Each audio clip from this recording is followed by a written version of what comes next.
Hello everyone, welcome back to another session of Dark Souls PvP and another weapon showcase. This time I'm using the Murakumo, and for the longest time I was never satisfied with my performance with this weapon. I had seen some players do combos with the R2 attacks, getting both R2 attacks and then a jumping attack to kill someone, and I had never really been able to do that myself. I got pretty close. I still can't do it, but I've gotten pretty close to doing it, and twice in this video I almost had it. But it didn't end up working out. Either way though, my lack of satisfaction while using this weapon is not a good excuse for me not to do a showcase on it. So, getting started. This weapon has a weight of 12 units. It has a strength requirement of 28 and dexterity 13. So that makes sense. I mean, it's a big weapon. It weighs 12 units. It should have a high strength requirement.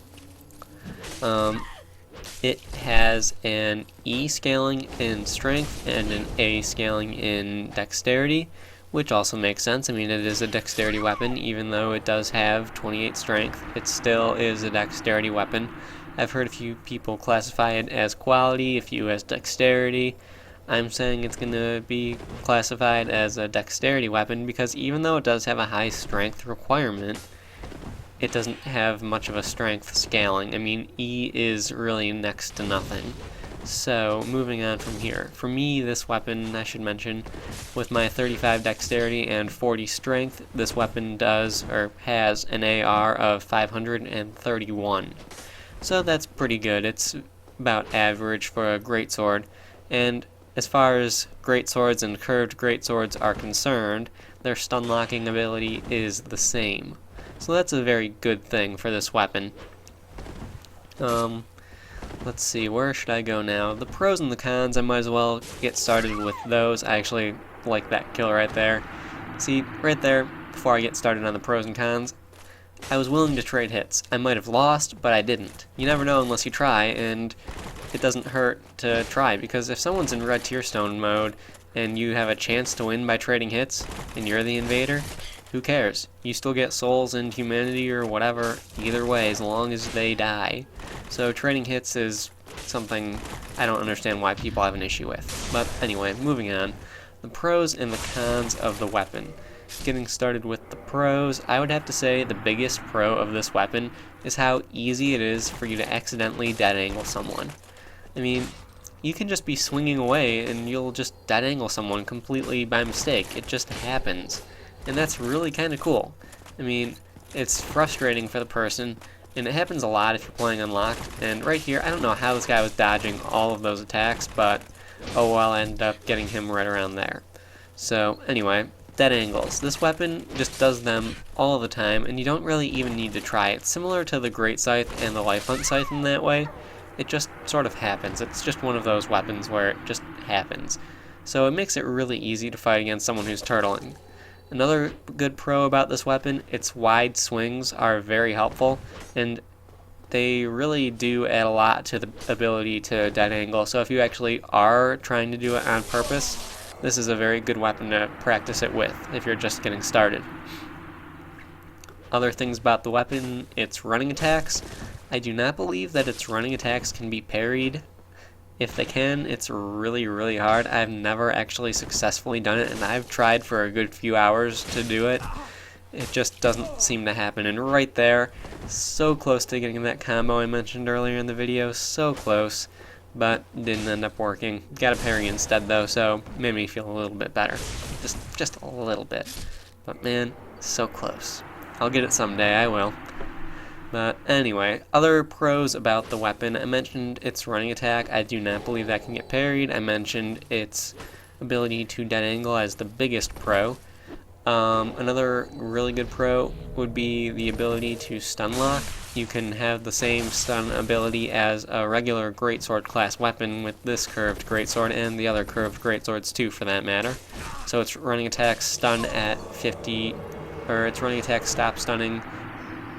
You can stand through a running attack at 56 poise, that's what I'm trying to say. Regular two-handed attacks, you can take one two-handed attack at 53.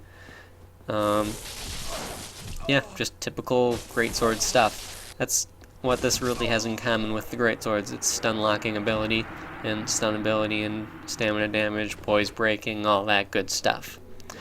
Now, the cons of the weapon, it's kind of hard to classify this weapon as a strength, or not a strength, but as a quality or a dexterity weapon, just because of the way the level requirements are. I mean, 28 strength to wield it is kind of a lot, and it's very high for a dexterity weapon. So the high strength can be considered a con if you're a dexterity build, because, I mean, it's a strength level. You don't really want that on a dexterity build. So I guess that could be considered a con. Other cons of the weapon, I would have to say, would be the slow swing speed, which really isn't that slow, but in comparison to the majority of dexterity weapons, if I could talk, it is slow in comparison. So that's one thing to keep in mind. Now, its jumping attacks, on the other hand, I love this weapon's jumping attacks. They are very strong, very damaging, and it's really easy to pick people up in the middle of a roll, and they just don't seem to be expecting it, and that's one thing I really like.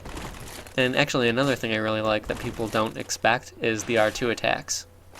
Now, what I mean by that is for you to follow them up like I just did right there. People never expect the second R2 attack on this weapon. Same with the Zweihander, for that matter. They never expect a second R2.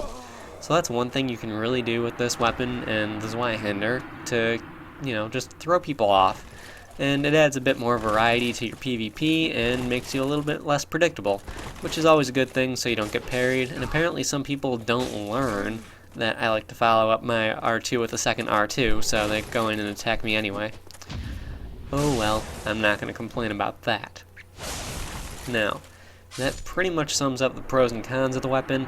As far as I'm concerned, the biggest con, I believe I forgot to mention, the biggest con in my opinion, would be for a dexterity build, the high strength level requirement. It's definitely the biggest con. But I mean, for this weapon, what do you expect? And right there, that running attack, I really wish I landed that running attack on him, because that would have just been perfect. Just a really nice looking combo. It would have just been perfect, but apparently when you're running straight, the running attack goes off to your left side. Who would have guessed? I wouldn't. I would assume that it would hit, what's straight in front of me. But, oh well.